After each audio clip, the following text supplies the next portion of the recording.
السلام عليكم ورحمة الله وبركاته، ازيكم يا حبايب قلبي عاملين ايه؟ يا رب تكونوا بخير.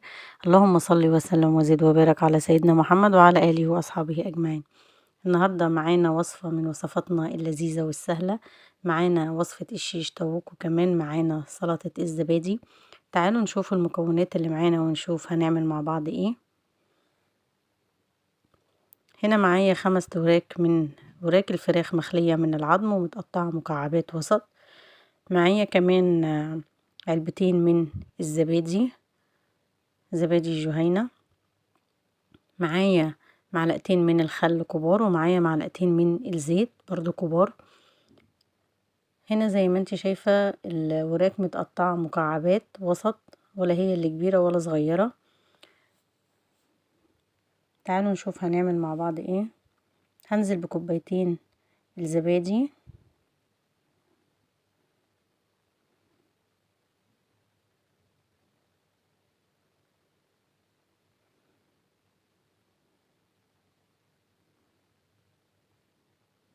هنزل بالعلبة التانية،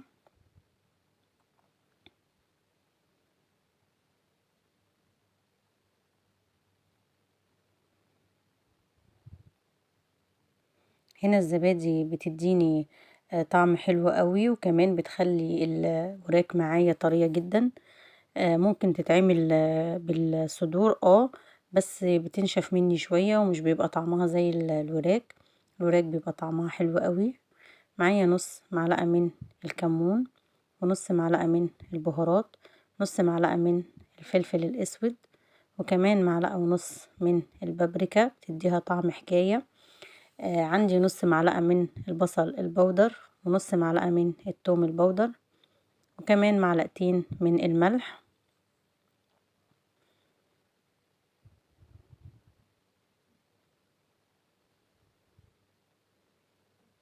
هنا حطينا كل التوابل بتاعتنا.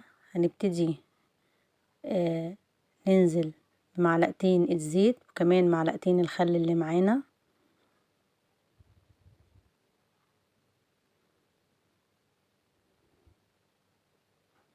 الوصفة حلوة قوي وطعمها بيبقى جميل، جربوها وقولوا لي رأيكم ايه في الكومنتات.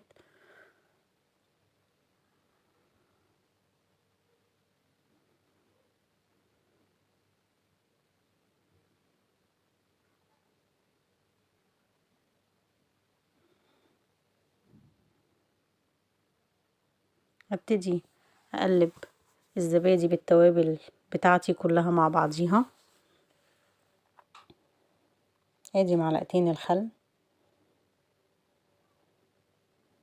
وكمان معلقتين الزيت. ابتدي بقى اقلب الكلام ده كله مع بعضه.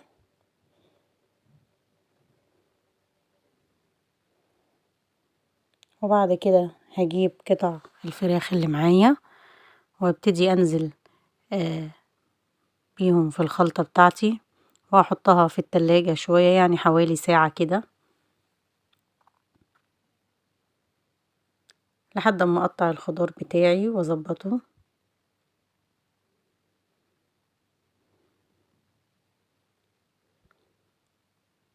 هقلب الفراخ اللي معايا في الخلطة كويس عشان عايزاها تبقى كلها في التتبيلة.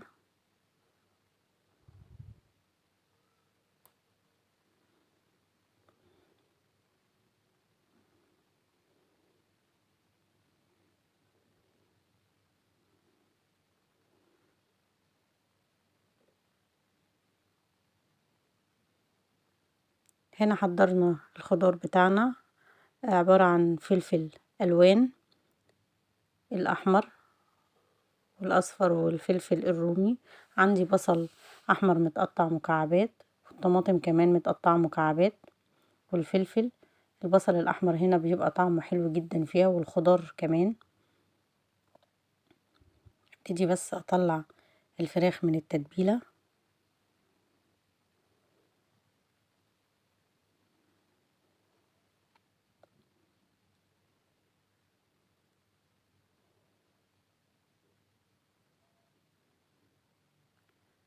صلوا على النبي في الكومنتات.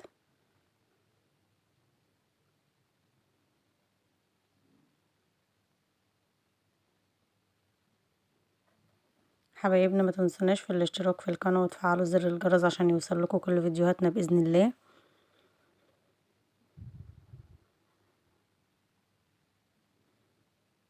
هبتدي اخد الخضار بتاعي، ابتدي احط واحدة من مكعب البصل وواحدة كمان من مكعبات الطماطم، وابتدي اخد الفلفل واحد واحد.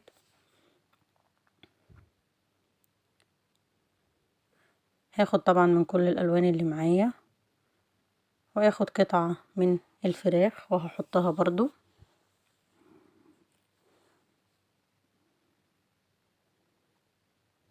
اهو زي ما انتوا شايفين كده.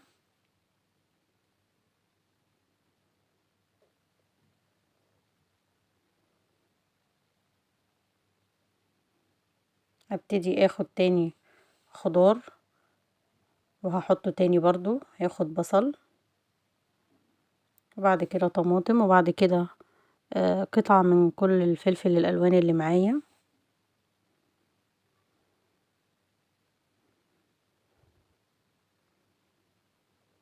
وابتدي اخد قطعة من الفراخ تاني،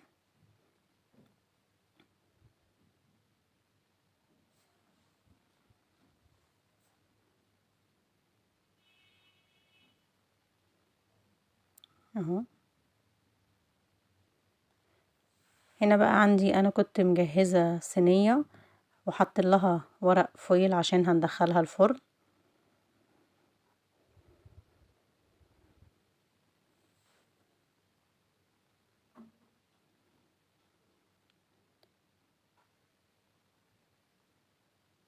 اهو زي ما انت شايفة كده. هجيب الصينية بتاعتي مغطينها كلها بورق فويل، وابتدي احط عليها الشيش اللي عملناه مع بعض. نعمل واحدة كمان،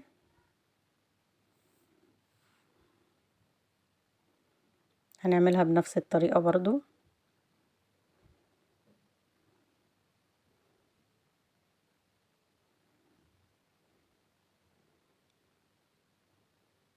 بعد كده باخد الطماطم، بعد كده باخد قطع الفلفل الالوان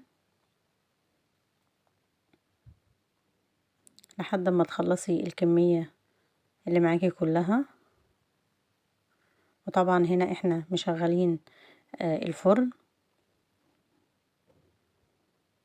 ابتدي اخد قطع من الفراخ واحطها برضو،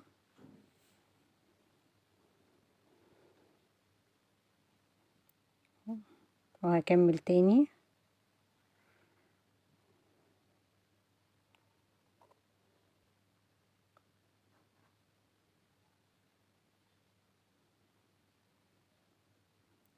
هنعمل نفس الطريقة لحد ما نخلص كميتنا كلها، وبعد كده ندخلها الفرن.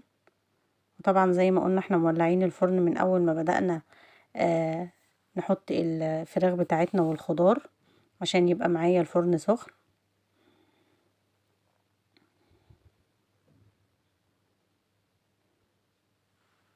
اهو.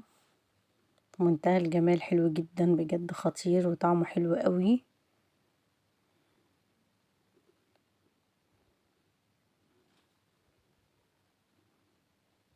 هخلص الكمية اللي معايا وارجع لكم تاني. هنا خلاص انا خلصت الكمية معايا، هدخلها الفرن وهوريها لكم اول ما تخرج. وعلى بال ما تخرج من الفرن هنعمل مع بعض سلطة الزبادي بالخيار، حلو قوي. انا معايا خيار خيارتين كبار متقطعين لمكعبات صغيرة قوي. معايا نص معلقة من الثوم المفروم، يعني حوالي فصين من الثوم، وكمان معايا نص معلقة من الملح،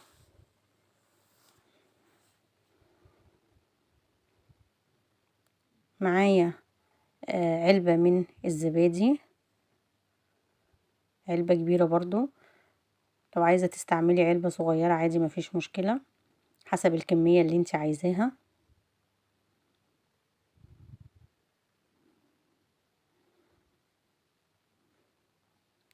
عندي بقى هنا معلقة من الخل، وكمان معلقة من الزيت،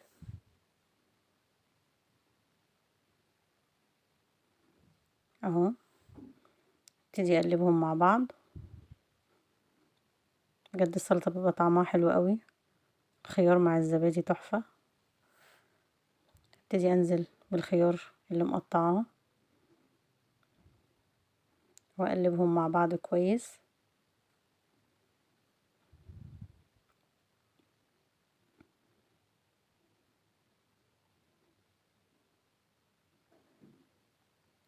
هنا بقى عندي رشة من النعناع المجفف، بحطها على وش سلطة الزبادي، بتدي طعم وريحة حكاية، بجد بيبقى طعمها خطير بالنعناع المجفف. جربيها، حلوة قوي وبتمشي مع اكلات كتير. هي رشة بسيطة كده على الوش، بس بتفرق جدا في الطعم. هنا خرج معايا الشيش بتاعي خلاص من الفرن، زي ما انتوا شايفين اهو، حلوة جدا والوانه جميلة. انا قدمته هنا مع رز ابيض، انت عايزة تقدميه مع مكرونة، مع رز اصفر، عادي مفيش مشكلة. بجد حلو قوي، والخضار والفراخ بتبقى طرية وطعمها جميل. بيخرج معايا بكل سهولة اهو زي ما انتوا شايفين.